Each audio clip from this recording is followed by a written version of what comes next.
दोस्तों हमारा MC John soon you को बहुत ज़्यादा पीट रहा होता है और वो जोर जोर से चिल्लाते हुए एमसी को रोकने की कोशिश करता है और कहता है रुक जाओ, तुम मुझे क्यों मार रहे हो। इसी बीच उसके पीछे से एक बॉडीगार्ड की आवाज़ आती है, तुम्हारी हम पर सरप्राइज अटैक करने की हिम्मत कैसे हुई और तुम हो कौन। एमसी सोचता है सरप्राइज अटैक कि तभी वो बॉडीगार्ड एमसी को अपनी पहचान बताते हुए कहने लगता है कि मैं हूँ एस्कॉर्ट वॉरियर जुंग बिन, तुमने तो मेरे बारे में सुना ही होगा। इस पर एमसी उसे जवाब देते हुए कहता है कि मुझे इस बारे में कुछ भी नहीं पता और मैं भला तुम्हें अपनी पहचान के बारे में क्यों बताऊं। इस पर वो बॉडीगार्ड कहता है मुझे भी तो मेरे हाथों से जो मरने वाला है उसके बारे में पता होना चाहिए ना। इस पर एमसी उसे कहता है क्या तुम भूल गए, अभी कुछ देर पहले ही तो मैंने एक ही वार में तुम्हें बेहोश कर दिया था। अब ये सुनकर उस बॉडीगार्ड को बहुत ज़्यादा गुस्सा आ जाता है और वो तलवार निकालकर एमसी की ओर बढ़ते हुए कहता है कि तुम बहुत लकी हो जो मेरे हाथों मरने वाले हो। अब इसी दौरान हमारा एमसी मन में सोचता है कि escort warrior Jung Bin pure strength, inner strength, physical strength, speed, इन सब मामले में मुझसे ज़्यादा ताकतवर है, लेकिन इसका मतलब ये नहीं है कि ये सब मुझे जुंग बिन से भी ज़्यादा कमज़ोर बना देगा। प्योर स्ट्रेंथ और स्पीड किसी को भी किसी भी फाइट में स्ट्रांग नहीं बना सकता।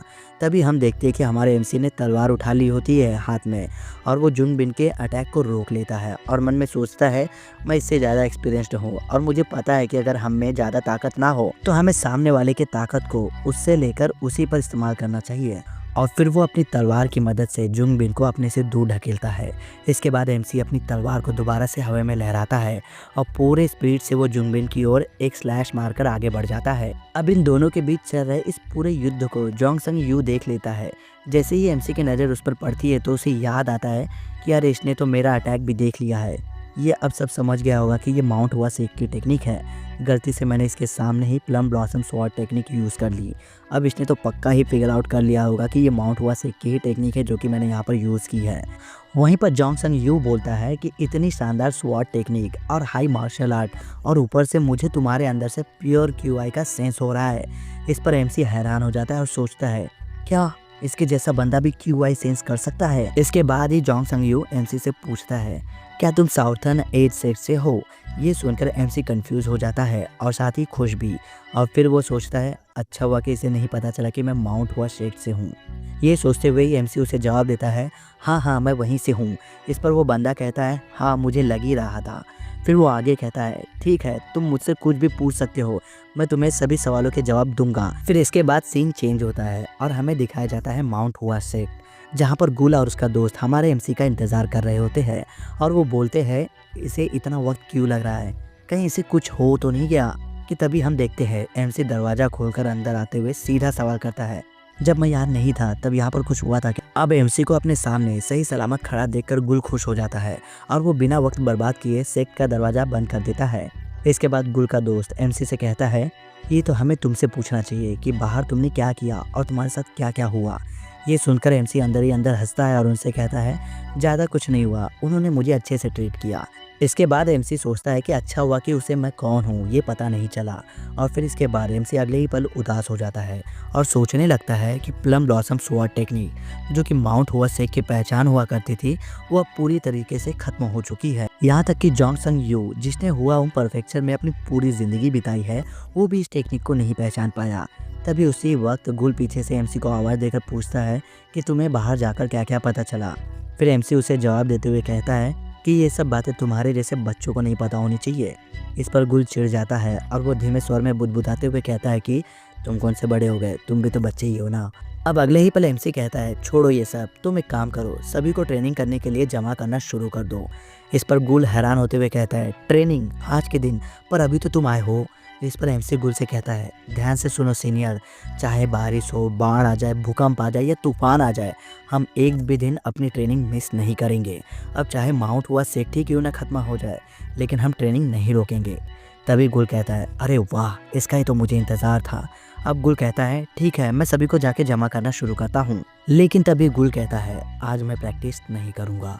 अब एमसी की यह बात सुनकर दोनों चौंक जाते हैं और गुल का दोस्त कहता है ये ट्रेनिंग तभी मुमकिन है जब आप वहाँ पर मौजूद रहोगे। खैर कोई बात नहीं, आज की ट्रेनिंग हम खुद ही कर लेंगे, लेकिन अगर तुम वहाँ मौजूद रहते ना तो वे सारे बच्चे और भी अच्छे से ट्रेनिंग करते। अब इस पर एमसी कहता है हाँ मुझे पता है। अब इसके बाद हम गुल का फेस देखते हैं जो कि उतर चुका होता है।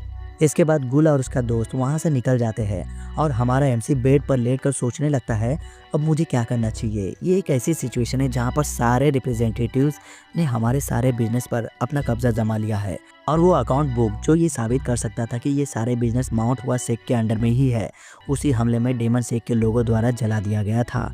अगर वो माउंट हुआ शेख के पास होता तो ये सब हमारे साथ नहीं हो रहा होता। फिर एमसी आगे सोचता है क्या मुझे सभी मर्चेंट शेख के लोगों को ख़त्म कर देना चाहिए।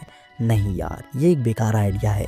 अगर मैंने ऐसा किया तो सभी लोग यही सोचेंगे कि माउंट हुआ सेक्ट वाले बच्चों को गलत काम करना सिखा रहे हैं। इसीलिए मुझे एक बहाना चाहिए होगा, एक ऐसा बहाना जिससे कि माउंट हुआ शेख को उन मर्चेंट्स को पैसा ना देना पड़े और एक ऐसा एविडेंस भी जिससे कि ये प्रूफ हो जाए कि वो सारे बिजनेस माउंट हुआ शेख को बिलोंग करते हैं। लेकिन अभी मुझे कुछ समझ नहीं आ रहा है कि मैं वो बहाना और एविडेंस कहाँ से लाऊं। इसके बाद ही एमसी पुरानी बातों के बारे में सोचने लगता है कि उसके मास्टर कैसे अकाउंट बुक में सब कुछ लिख कर अच्छे से मेंटेन करके रखते थे। एमसी थोड़ा और दिमाग पर जोर देकर सोचता है कि जैसे ही वो मास्टर के रूम में पहुंचता था तो मास्टर सारे बुक उससे छुपा लेते थे।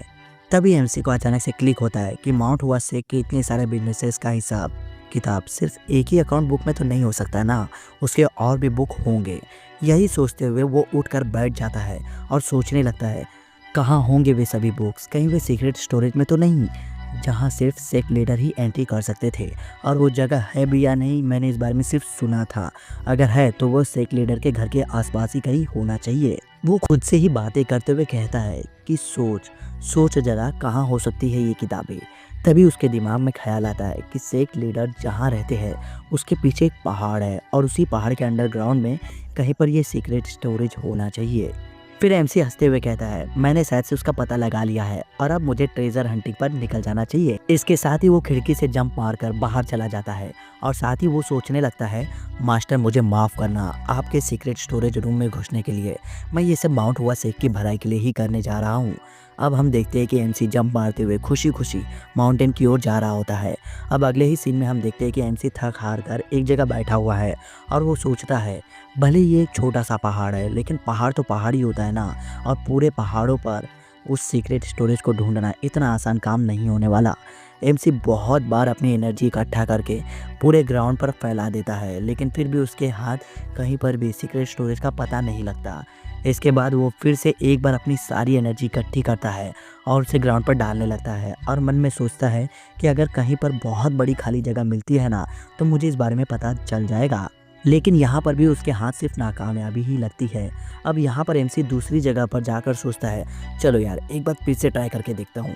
फिर से वो अपनी सारी एनर्जी इकट्ठा करके ग्राउंड में डालता है लेकिन इस बार उसके हाथ कुछ लगता है और इस बार जैसे वो एनर्जी ज़मीन में डालता है इस बार उसे कुछ महसूस होता है और वो बोलता है मुझे मिल गया, अब बस मुझे यहाँ पर खोदना है। एमसी उस जगह पर खुदाई करता है और अंदर तक खोदने के बाद उसे वहाँ पर एक तहखाना जैसा कुछ मिलता है। एमसी उस तहखाने की एक ईंट हटाकर अंदर झांकता है। अंदर झांकने पर उसे वहाँ पर एक हॉल दिखाई देता है और वो हॉल एक बड़े से दरवाजे के पास जाकर ख़त्म हो जाता है।